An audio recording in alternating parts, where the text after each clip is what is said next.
Assalamualaikum warahmatullahi wabarakatuh. Perkenalkan, nama saya Muhammad Hilman Saputra dengan NPM 201943501795. Saya dari kelas R2V dari kelompok 2 sebagai pembaca pertama akan membahas tentang pekerjaan dan profesi. Pekerjaan adalah hal yang harus dilakukan manusia untuk memenuhi kebutuhan hidupnya. Pekerjaan dalam definisi lain adalah aktivitas utama yang dilakukan oleh manusia dan menghasilkan uang. Ciri-ciri pekerjaan: dalam melakukan pekerjaan tidak mengandalkan keahlian dan pengetahuan khusus. Pekerjaan yang dilakukan hanya digunakan untuk memenuhi kebutuhan sehari-hari, memiliki status yang rendah di masyarakat, dan hanya bisa menghasilkan sedikit uang. Tujuan kerja menurut Sumaryono: yang pertama, memenuhi kebutuhan hidup; yang kedua, mengurangi tingkat pengangguran dan kriminalitas; yang ketiga, melayani sesama; yang keempat, mengontrol gaya hidup. Lalu profesi merupakan bagian dari pekerjaan, tetapi tidak semua pekerjaan adalah profesi. Menurut Gilley dan Eglan mendefinisikan profesi sebagai bidang usaha manusia berdasarkan pengetahuan, di mana keahlian dan pengalaman pelakunya diperlukan oleh masyarakat. Definisi ini meliputi 3 aspek, yaitu yang pertama, ilmu pengetahuan tertentu; yang kedua, aplikasi kemampuan atau kecakapan; yang ketiga, berkaitan dengan kepentingan umum. Assalamualaikum warahmatullahi wabarakatuh. Perkenalkan, nama saya Aditya Firmansyah dari kelas R2V NPM 201943501746. Saya dari kelompok 2. Di sini saya akan menjelaskan ciri-ciri profesi. Baiklah, saya akan menjelaskan ciri-ciri profesi. 1. Adanya pengetahuan khusus. 2. Adanya kaidah dan standar moral yang sangat tinggi berupa kode etika. 3. Mengabdi kepada kepentingan masyarakat. 4. Adanya izin khusus untuk menjalankan suatu profesi. 5. Kaum profesional menjadi anggota dari suatu organisasi profesi berkode etik. Lanjut, karakteristik sebagai profesi. Seorang pelaku profesi harusnya memiliki sifat-sifat sebagai berikut, yaitu menguasai ilmu secara mendalam dalam bidangnya, mampu mengkonversikan ilmu menjadi keterampilan, selalu menjunjung tinggi etika dan integritas profesi. Poin-poin yang harus diterapi sebagai profesi. 1. Menguasai secara mendalam ilmu yang ditekuninya di bidang. 2. Mampu mengkonversi ilmu menjadi keterampilan. 3. Menjunjung tinggi etika dan integritas profesi. Dan di sini ada profesi di bidang TI. Apa aja? Yaitu ada di bidang software, di bidang hardware, bidang sistem operator, di bidang bisnis TI. Dan lanjut, adapun di bidang software. Profesi di bidang software yaitu merancang sistem aplikasi, SO, database, dan lain-lain. Jenis pekerjaan di bidang software antara lain sistem analisis, yaitu bertugas untuk menganalisa sistem yang akan diimplementasikan. Programmer, yaitu bertugas untuk membuat program baik aplikasi maupun sistem operasi dengan menggunakan dasar pemrograman yang ada. Web designer, yaitu bertugas untuk perencanaan, studi kelayakan, analisis desain basis web.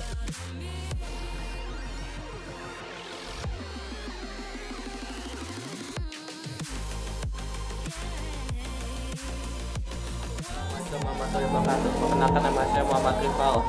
Saya dari kelompok 2 dengan nomor NPM 201943501779. Saya dari kelas 2V dan di sini saya akan membacakan materi bidang operasional sistem informasi. Ada EDP operator, bertugas mengoperasikan program-program yang berhubungan dengan EDP. Sistem administrator, bertugas melakukan administrasi terhadap sistem, pemeliharaan sistem, mengatur hak aset terhadap sistem, hal-hal yang lain yang terkait dengan pengaturan operasional sebuah sistem.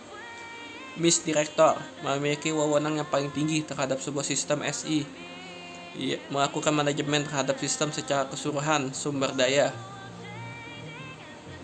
Di bidang bisnis IT, bisnis bidang hardware, merupakan bisnis yang bergerak di bidang rekayasa perangkat keras pembentukan komputer, seperti yang dilakukan oleh perusahaan IBM, Compaq, Seagate, Canon, Hewlett-Packard, dan lain-lain. Bisnis bidang RPL, seperti yang dilakukan oleh perusahaan perangkat lunak seperti Microsoft, Corel Corporation, Adobe, dan lain-lain. Bisnis di bidang distribusi dan penjualan barang, bergerak dalam menghasilkan suatu produk atau barang dalam bidang komputer. Maka bagian bisnis ini bertugas menjual dan mendistribusikan produk-produk di industri tersebut. Profesional adalah istilah bagi seorang yang menawarkan jasa atau layanan sesuai dengan protokol dan peraturan dalam bidang yang dijalaninya dan menerima gaji sebagai upah dan atas jasanya. Profesionalisme secara teoritis menurut Gilley & Eklund tahun 1989, standar pengertian profesional dapat didekati dengan 4 perspektif, yaitu pendekatan berorientasi filosofis, pendekatan berorientasi perkembangan, pendekatan berorientasi karakteristik, pendekatan berorientasi non-tradisional. Karakteristik sebagai profesional memiliki komitmen, tanggung jawab, kejujuran, cara berpikir yang sistematik, menguasai materi, menjadi bagian masyarakat profesional, memiliki suatu profesi tertentu, suatu aktivitas yang menerima bayaran sebagai lawan kata dari amatir, suatu sikap yang mampu memenuhi segala dasar-dasar prinsip-prinsip serta aturan-aturan yang berlaku dalam suatu profesi untuk mencapai hasil yang maksimum.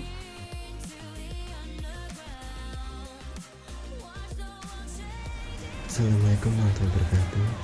Saya Muhammad Zidan dari kelas A2V dengan NPM 2019-435-0160.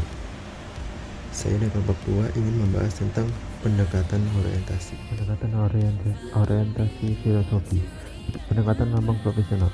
Sertifikat lisensi akreditasi. Yang kedua, pendekatan sikap individu. Layanannya diakui oleh umum dan bermanfaat. Yang ketiga, pendekatan elektif. Proses profesional dianggap sebagai kesatuan dari kemampuan, hasil kesepakatan dan standar tertentu. Pendekatan orientasi bertahap. Yang pertama, berkumpulnya individu-individu yang memiliki minat yang sama terhadap suatu profesi. Yang kedua, melakukan identifikasi dan adopsi terhadap ilmu pengetahuan tertentu. Yang ketiga, membentuk organisasi profesional secara formal. Pendekatan orientasi karakteristik. Yang pertama, kode etik profesi sebagai aturan main dalam menjalankan profesi. Yang kedua, pengetahuan yang terorganisir yang mendukung pelaksanaan profesi. Yang ketiga, keahlian dan kompetensi yang bersifat khusus. Yang keempat, tingkat pendidikan minimal dari sebuah profesi. Yang kelima, sertifikat keahlian yang harus dimiliki sebagai salah satu lambang profesional. Yang keenam, proses tertentu sebelum memangku profesi untuk bisa memikul tugas dan tanggung jawab dengan baik, misal lewat pekerjaan, pendidikan, atau ujian. Pendekatan orientasi non-tradisional. Pendekatan ini menyatakan bahwa seseorang dengan bidang ilmu tertentu diharapkan mampu melihat dan merumuskan karakteristik yang unik dan kebutuhan suatu profesi. Perlu ada identifikasi elemen-elemen penting, misal standarisasi profesi, sertifikasi profesi, dan lainnya. Assalamualaikum warahmatullahi wabarakatuh.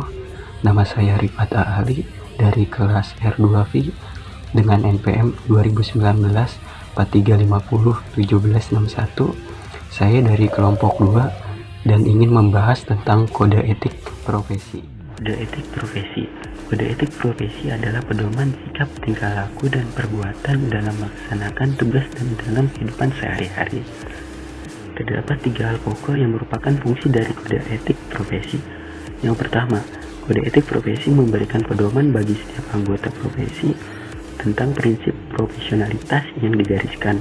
Yang kedua, kode etik profesi merupakan sarana kontrol sosial bagi masyarakat atas profesi yang bersangkutan. Ketiga, kode etik profesi mencegah campur tangan pihak di luar organisasi profesi tentang hubungan etika dalam keanggotaan profesi. Contoh kode etik. Kode etik yang ada dalam masyarakat Indonesia cukup banyak dan bervariasi. Umumnya pemilik kode etik adalah organisasi masyarakatan yang bersifat nasional. Misalnya, Ikatan Penerbit Indonesia (IKP), Kode Etik Jurnalistik Indonesia, Kode Etik Advokasi Indonesia. Setidaknya ada sekitar 30 organisasi masyarakatan yang telah memiliki kode etik. Suatu gejala agak baru adalah bahwa sekarang ini perusahaan-perusahaan swasta cenderung membuat kode etik sendiri. Rasanya dengan itu mereka ingin memamerkan mutu etisnya dan sekaligus meningkatkan kredibilitasnya, dan karena itu pada prinsipnya patut dinilai positif.